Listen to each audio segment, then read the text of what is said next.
Nous voici lundi. Tite et Timothée, par excellence prêtres, évêques, pasteurs, des bons pasteurs, accompagnés toujours par Saint Paul. Les lettres aux Tite et Timothée resteront des guides superbes pour nous les prêtres, pour nous les religieux ou ceux qui sont des leaders dans la communauté des frères, des sœurs, dans l'Église.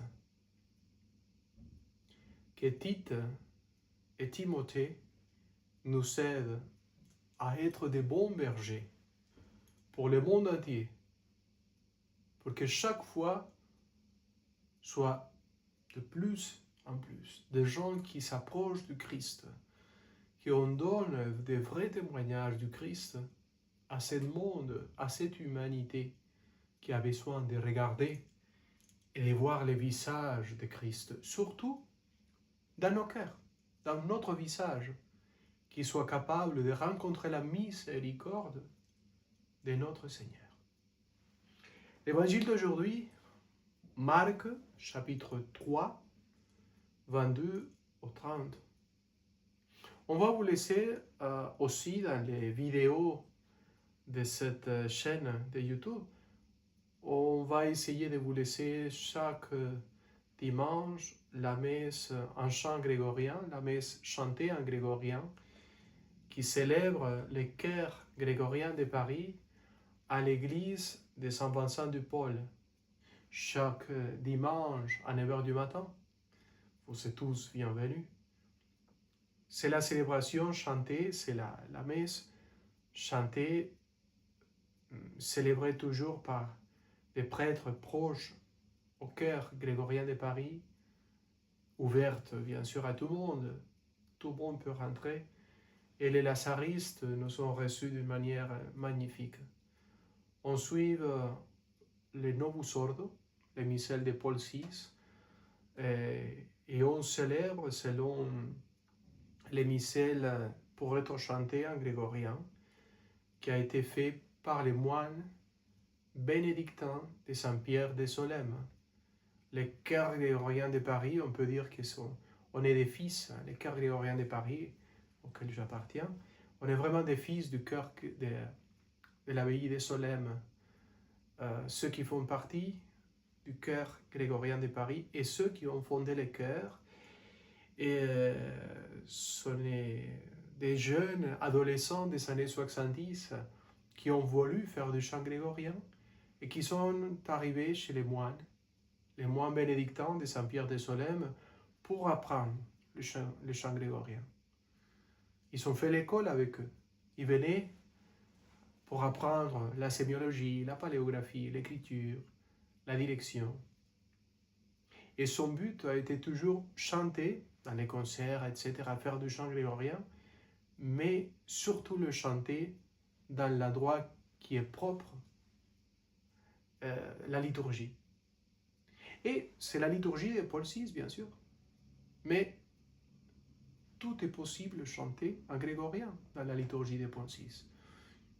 Et c'est très beau, c'est très beau. Et c'est vraiment, les chœurs grégoriens, c'est vraiment une communauté, ils sont tous des laïcs. On a quelques-uns qui nous avons fait la formation en étant prêtres, nous avons reçu la formation de chant grégorien aussi à l'époque au Conservatoire national de Paris. Et là, il y a une école même de chant grégorien. Donc, à tout de suite, après cette vidéo, je vais vous envoyer la messe. Et je vais continuer à vous l'envoyer chaque dimanche. D'accord? On y va avec l'évangile. En ces temps-là, les scribes qui étaient descendus de Jérusalem disaient: c'est Jésus est possédé par Belzébuth. C'est par les chefs des démons qu'il expulse les démons. Les appelant près de lui, Jésus leur dit en parabole: comment Satan peut-il expulser Satan? Si un royaume est divisé contre lui-même, ce royaume ne peut pas tenir. Si les gens d'une même maison se divisent entre eux, ces gens-là ne pourront pas tenir. Si Satan s'est dressé contre lui-même, s'il est divisé, il ne peut pas tenir. C'est infini de lui. Mais personne ne peut entrer dans la maison d'un homme fort et piller ses biens s'il ne l'a d'abord ligoté. Alors seulement il pillera sa maison. Amen, je vous l'ai dit. Tout sera pardonné aux enfants des hommes, leurs péchés, les blasphèmes qui seront proférés. Mais si quelqu'un blasphème contre l'Esprit Saint, il n'aura jamais de pardon. Il est coupable d'un péché pour toujours.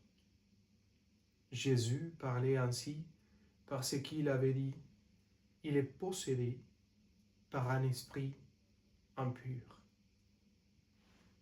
Acclamons la parole de Dieu. Louange à toi, Seigneur Jésus.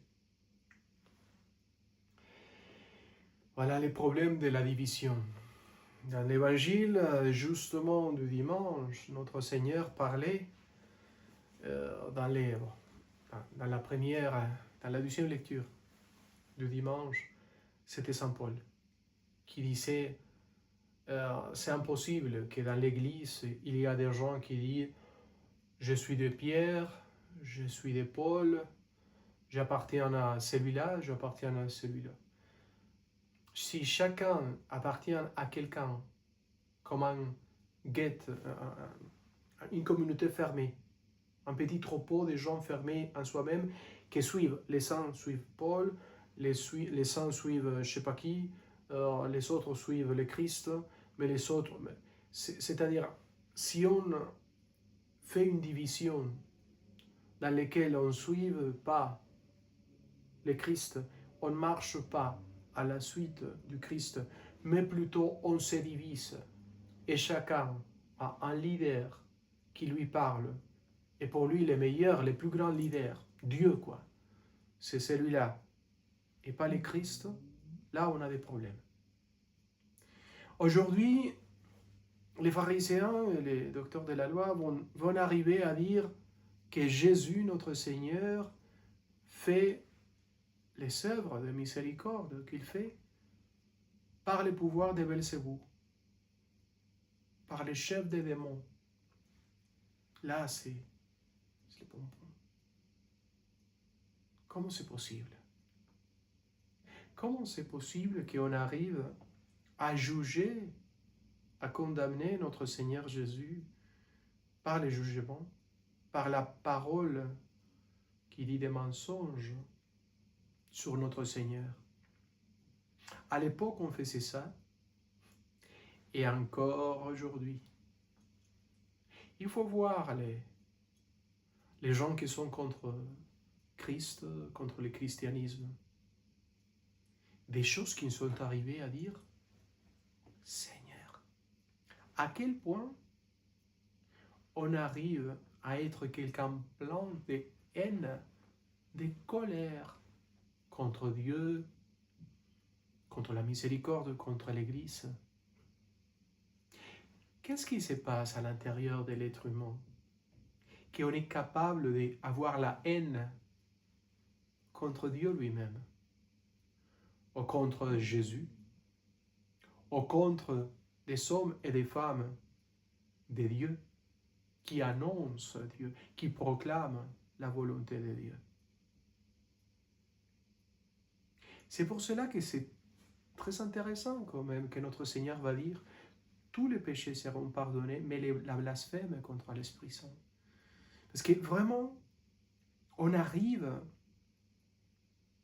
à détourner les choses, de juger notre Seigneur comme ça. Plus que jamais, l'humanité avait besoin de Christ. Quand on voit la situation, cela qui se vit partout, au Moyen-Orient, en Afrique, quand on voit la situation en Hispano-Amérique, quand on voit la situation au Mexique, vous savez, les nouvelles ici n'arrivent pas à parler beaucoup de Mexique. Mais vous n'imaginez pas la situation. Combien de gens qui ont été tués. La situation du narcotrafic chez moi aussi, en Colombie. Combien de gens innocents qui meurent, qui sont tués à cause des narcotrafics et des gens qui prennent le pouvoir et qui sont capables d'être des monstres. À quel point on arrive à être les pires des pires, les pires des pires, quand on n'a pas Dieu dans le cœur, quand on ne fait pas la volonté de Dieu, quand on se laisse prendre par des idéologies dans lesquelles Dieu et la volonté de Dieu n'est pas présent. À quel point on arrive à être méchant et cruel avec ses frères, avec les gens qui sont là, et même avec les plus faibles.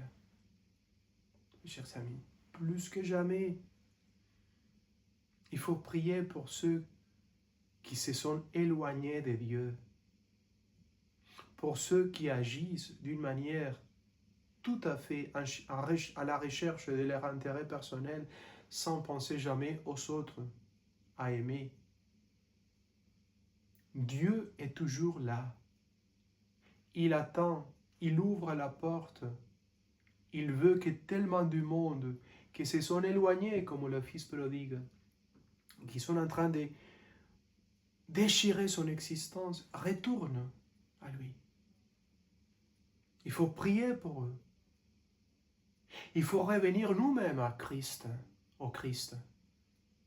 Il faut plonger dans la prière, dans l'Esprit de Dieu.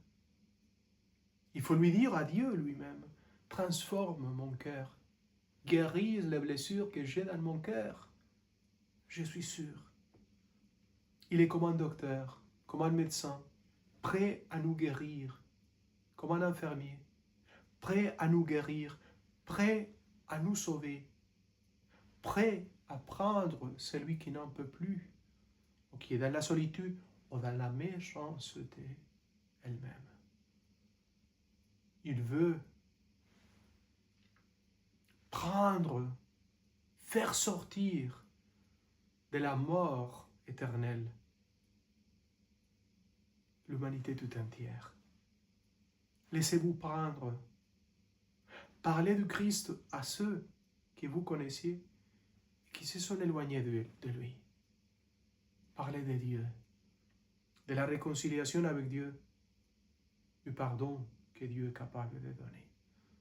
Parlez et prions ensemble pour notre conversion et la conversion de l'humanité tout entière.